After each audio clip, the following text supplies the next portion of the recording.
Thank you for listening to the Mile High Church podcast. Learn more about us and all of our activities at milehighchurch.org. We do want to let you know we've got an early bird going on for a special event happening November 3rd. Dan Harris, author of 10% Happier and of the popular 10% Happier podcast, is coming live in person to Mile High. You can buy a ticket to come to Lakewood, Colorado to see him or to watch it online. Thanks for listening. I want to begin by asking you to consider, what was your first conception of the infinite? For some people, it comes in a church. For some people, it's in nature. For some people, it may have arrived in a dream. For me, it was my dad's record collection. A double closet, no clothes to be found, with milk crate after milk crate of album upon album of music. And I just thought to myself, I could spend lifetimes and not get through all of these artists. And for those who are not familiar with records, they look like this. And, not only great music, but there's these things we call grooves. In the middle of these grooves are stories. Stories about love. Stories about joy. Stories about loss. Stories about resilience and retribution. Stories of the heart and stories of transcendence. And for me, it was an amazing thing to come into touch with all of these stories that shaped my life. And the cornerstone of my dad's record collection was the music of the British invasion. If I had honestly asked you, if you had asked me what my religion was growing up and I was to answer honestly, I'd say it was the British invasion, because it was all in the house and all in the car on the way to school. The Rolling Stones, the Kinks, the Dave Clark Five, the Herman's Hermits. Big cheers for, yeah. There's a kind of hush all over the world. I won't sing too much today, I promise. And the crown jewel of the British invasion and my dad's record collection were the Beatles. These were the albums when we had our own record players as kids that weren't allowed to leave his room. You could put on the headphones and put the needle on the groove, and with reverence, hear the sacred teachings that they brought forth. And it's amazing to look back and to see the impact that music had on my dad, on my mom, on my family, on so many of us, so much so that if you were to ask yourself the question, who has had the greatest spiritual influence on the world in the last 100 years, I'd argue it was the Beatles. Such a part of the soundtrack of so many of our lives. And some people, they say, music isn't wisdom. Right, wisdom should come on Sunday mornings from a kind of good-looking guy in a suit. But the truth is that music, perhaps more than anything else, like next to silence, like Aldous Huxley said, comes closest to expressing the sacred and the wisdom of life. Scholars believe the oldest aspects of the Bible are the Psalms, which translates as the songs. And just to connect it to the Beatles, when Africans were enslaved in our country, they weren't allowed to learn to read, and they were exposed to the Bible. And the part that most of the Africans identified with were these psalms, these songs. Not only were they from an enslaved people, but you could sing them, so they were easy to memorize. Try to read the words of Imagine, you're not going to retain it. But if you hear the song a couple times, you begin to know it by heart. And it was this singing of the Psalms that became the spirituals, which would grow into gospel music, which would grow into blues music. Poor white folk would get involved and it would become country music. It would become rhythm and blues music. And it was this music that inspired these young Brits to import it back to us in this incredible way. Now, do you have a favorite Beatle? And I want you to know today that just perhaps metaphysically, it isn't just because it's the one you think is the cutest, but that each Beatle John, Paul, George, and Ringo have their own path to spiritual enlightenment that takes place within the Beatles. So where are my Paul people? Paul people, lots of Paul people. Paul's story within the Beatles is all about his evolution of his understanding of what love is. And we might say in his early days in the Beatles that Paul's understanding of love begins and can be encapsulated in the song Yesterday.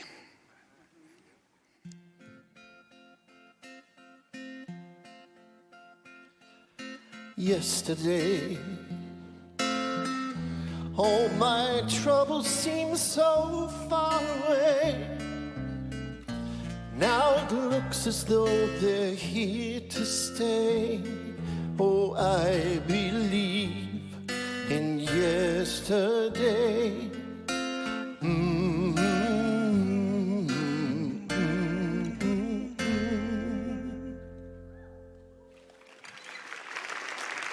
It's a beautiful song, but it's a little victim-y, right? What is love to Paul? It's something past. It's a game that you play, and it's something clearly that he so misunderstands that he's heartbroken. It's something that is separate from him and that he sees as non-existent. The next phase of evolution for Paul can be encapsulated well in the song, I've Just Seen a Face.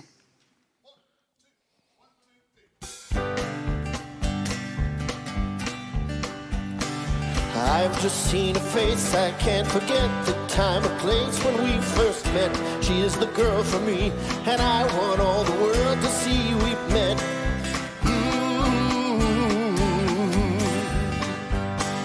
Had it been another day, I might have turned the other way, and I'd have never been aware.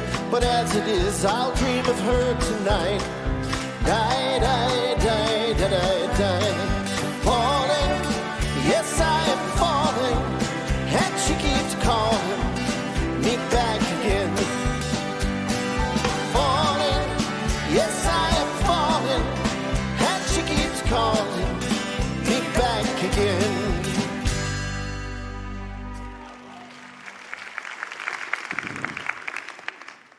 So you can see for Paul, now love is something magical again.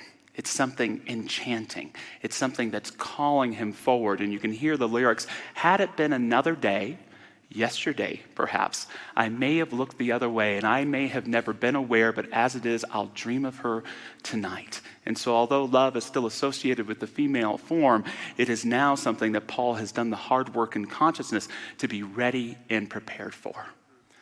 Paul's biggest evolutionary leap on his understanding of love can be encapsulated in the song Here, There, and Everywhere. I want her everywhere, and if she's beside me, I know I need never care. But to love her is to need her everywhere, knowing that love is to share, each one believing that love never dies, watching their eyes and hoping I'm always there. I will be there and everywhere, here, there, and everywhere.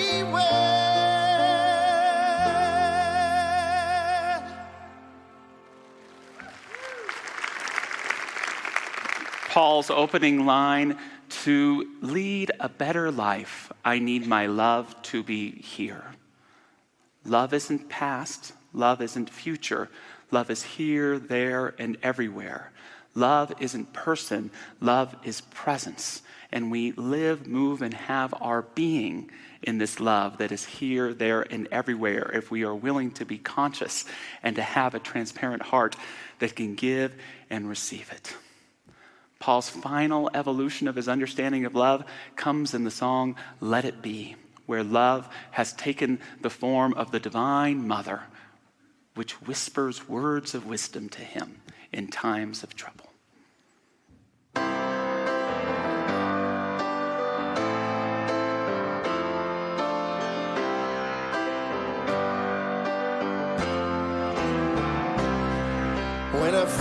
myself in times of trouble, Mother Mary comes to me, speaking words of wisdom, let it be.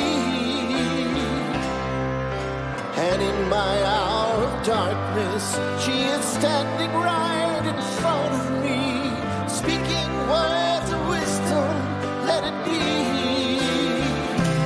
Let it be, let it be, let it be, oh, let it be. Whisper words of wisdom, let it be. And when the broken-hearted people living in the world agree, there will be an answer, let it be. For though they may be parted, there is still a chance that they may see. There will be an answer, let it be. Let it be, let it be, let it be, let it be. There will be an answer, let it be. Let it be, let it be, let it be, oh, let it be. Whisper words of wisdom, let it be.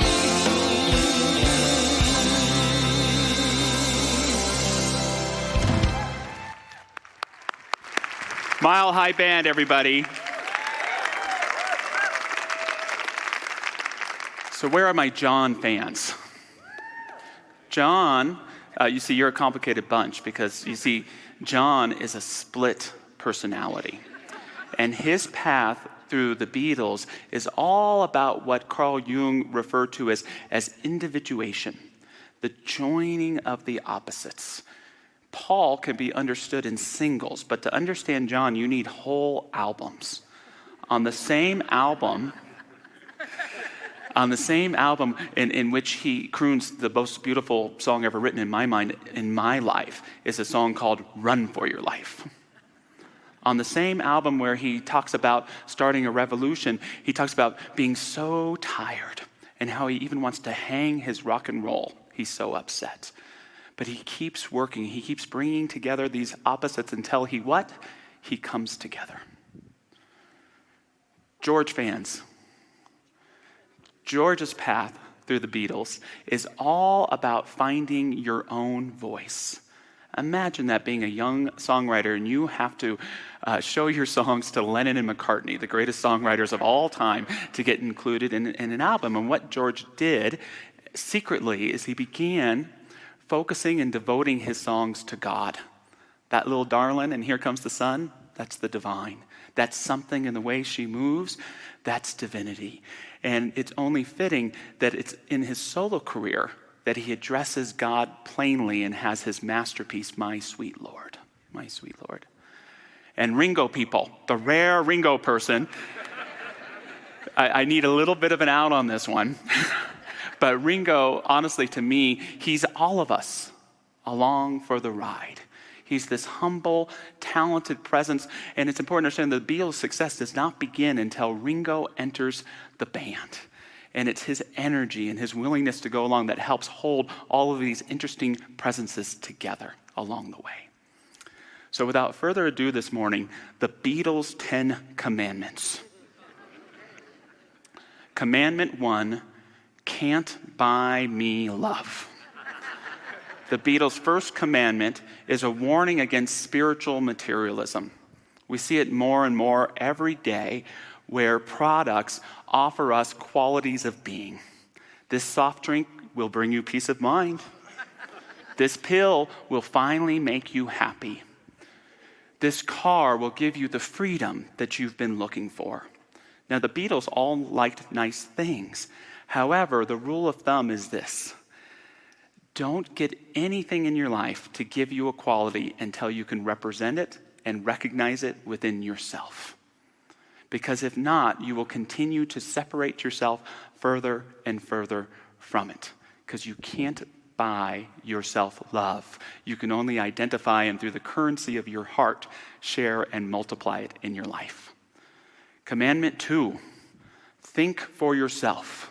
A George song from the Rubber Soul album. Think for yourself, God says. because I won't be there for you. And it's interesting to think of all the churches, and we're an interfaith institution here, I do doubt that many are beginning with today's message is to think critically, to think for yourself. But the Beatles understand something incredibly important about spirituality and our own thought. And that is that your own understanding is the only vehicle you will ever have for knowing God, for understanding life, the meaning and purpose of your relationships. And if you're not thinking for yourself, then someone or something else is thinking for you. So take ownership. The other aspect of this is when we truly come up with our own thoughts and think clearly, we truly step into genius.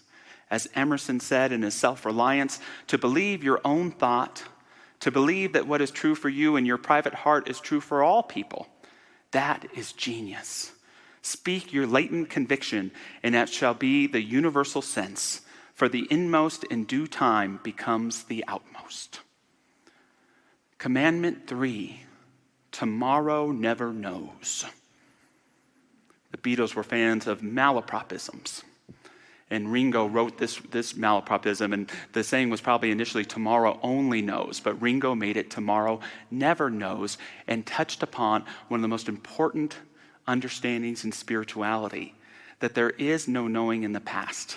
There is no knowing in the future. There is only this present moment to know and understand and become that which we are. This is one of the great gifts that good music gives us. You can't experience it in the past. You can't experience it in the future. You can only connect with it now, and the more present you are to it, you can do what the wise sages in Sly and the Family Stone told us. You can dance to the music. You can feel the rhythm. You can have the harmony touch your heart. You can go with the flow and experience the mystical reality of the sacred as it expresses through musical language. Let's take a great song. Let's go with Van Morrison's Brown-Eyed Girl. And you, my brown-eyed girl, you're my brown-eyed girl. Do you remember when we used to sing sha-la-la-la-la-la-la-la-la-la-la-dee-da, just like that. Sha-la-la-la-la-la-la-la-la-dee-da, la-dee-da. And it's the most precious thing about a pop song because it gives us that mystical ability to make every song you hear about you and about your life. Sweetheart, I know you got blue eyes, but you know you'll always be my brown-eyed girl. But if we're not careful, what can happen in a song? We can have that experience of listening to it so often that we get tired of it, that you get sick of it. And why is that? It's because you've judged it. It's because you know every word. It's because you know just what harmony is going to come next, right? And so you're bored of it. It no longer connects you to the present moment because it's only connecting to your previous understanding of what it is. And then you put it away, and 10 years later, you're in the grocery store, which is my sign that you've moved into middle life when you like the music in the grocery store. And it comes on, and all of a sudden, it's brand new again. You can feel the music.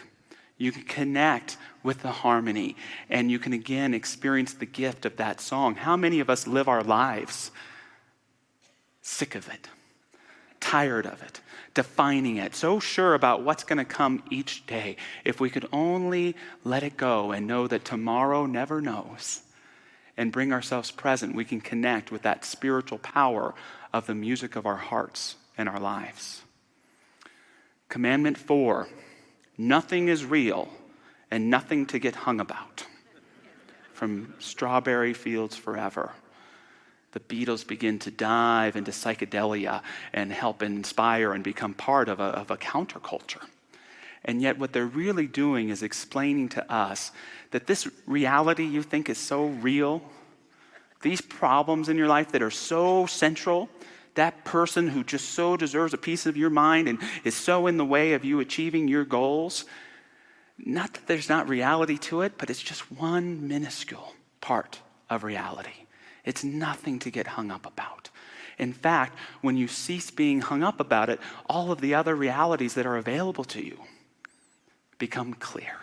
If you can only stop being so hung up on that thing and that problem you think is so very, very real, so much so that our identities can depend on it. Don't get hung up about it. And when you let it go, you move into this greater understanding of truth that Commandment 5 of the Beatles gives us. Don't you know it's going to be all right? Don't you know it's going to be all right? The Beatles are expressing the Neoplatonists who expressed thousands of years ago that the nature of the universe is good, that there are bad and terrible and dangerous things that happen, but the universe arcs towards well-being, that it loves progress, that it favors freedom, that it's bringing all of us to a greater expression of justice and of good, that it's ever available to us if we can begin to trust that all goodness, that all rightness, that okayness which exists in the overall reality, to trust and allow it to see us through. Commandment 6, obli-di, obla-da, life goes on. And if you know the song, you know it's about Molly Brown. And she's going to the marketplace. And she's singing in the band. And we have this beautiful love story told. But really, it's about eternal life. It's the Beatles' expression of eternal life, because the Beatles teach us that you don't have to wait till your life is over to have eternal life, that you can have glimpses of it, that you can have bits of it right here and right now. If you fully give yourself with joy and love to the present moment, you can begin to experience the depth of your eternal life, even in temporary experiences. Friedrich Nietzsche, the great philosopher, had his own viewpoint about life after death. He didn't believe so much in heaven or in hell or in reincarnating into different forms in lives. He believed that what happened is you return to your same life and live it again over and over and over. I've always liked that, because for some of us that sounds like heaven. For others of us it sounds like something else. But it's a reminder to, one, think about your choices. Think about how you're showing up, because you may be bound to experience that again and again. And in a beautiful way, I am sure I could live the same life a limitless number of times and barely even begin to scratch the surface of the perspectives and the connections and the epiphanies and the healings and the ahas that this great blessing of our life and our experiences offer us. This obli-di, obladaness that is ever available to give into the flow of life. Commandment 7, all you need is love. If you listen to the song, the lyrics really aren't all that inspiring at the start. There's nothing you can do that can't be done. Oh, thanks, John. There's nothing you can sing that can't be sung. Well, then why sing at all? But there's nothing you can do, but you can learn to be you. It's easy. All you need is love. And so the message isn't just about using love to face and confront the world's challenges. It's giving us the key about how to truly become yourself, which is to learn to do the hardest thing for so many of us to do, to truly, genuinely love ourselves. And then to learn what it is that we love in life and to dedicate our life to it. It's then that we unlock the secrets to reality. It's then that we become who we are meant to be. It's then that we truly live in alignment with that creative presence that brought us forth and which never leaves us. Commandment 8, come together. Again, speaking to Carl Jung's idea of individuation, that this life is so much about taking the many different aspects of ourselves and bringing it together to work as a whole. I invite you to ask yourself this morning, what part of yourself are you rejecting today? What part of yourself have you dismissed? that you leave out of your everyday consciousness. Coming together is about learning to call back in those areas of ourself, no matter how mistaken, hurt, distracted, disconnected they may be, realizing the only reason they are that way is because we've rejected and shut them out. But if only we could bring those parts of ourselves back into who we are, we could live in greater wholeness. What did Parker Palmer said? That's the thing about wholeness. The moment you discover you're whole, you have to live your whole life. Live your whole life as your whole self, nothing left out. Commandment 9, let it be. I love this concept of let it go. I could sing some Frozen, but I won't.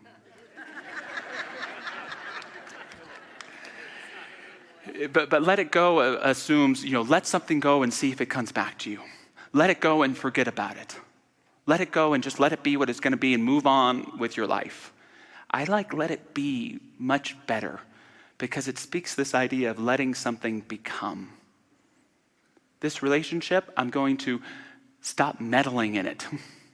This problem, I'm going to stop trying to control it. This self that I am, I'm going to learn to trust in what it is. And when we let something be, we actually realize that it's sometimes ourselves that's keeping it from becoming what we want it to be. But when we let something become, just maybe it becomes exactly what we felt in our heart it could be. A relationship, a child we love that may be struggling, a challenging life circumstance. Let it be. Doesn't mean you have to forget about it. You can still care about it. You can still love it. But allow a power greater than you are to let it become. And lastly, commandment 10. And in the end, the love you take is equal to the love you make. The Beatles' final statement to us is an evolution of the golden rule, which says, do unto others as you would have them do unto you. But even more importantly, that love that you seek, that happiness that you want, that sense of wholeness you want to cultivate in your life, you have to bring it forth from yourself before you can get or experience it from anyone or anything else. Are you happy with the amount of love in your life? Are you happy with the amount of love in your life? And if the answer is no, stop looking out there and start looking at what you're willing to cultivate and bring forth in your everyday life, because the love you take is equal to the love you make. So moving into a closing prayer today, invite any of our prayer practitioners who are here to stand and join me. And I hope as we move into this prayer that subtle message that is there, that the soundtrack of our lives has not just been about fun.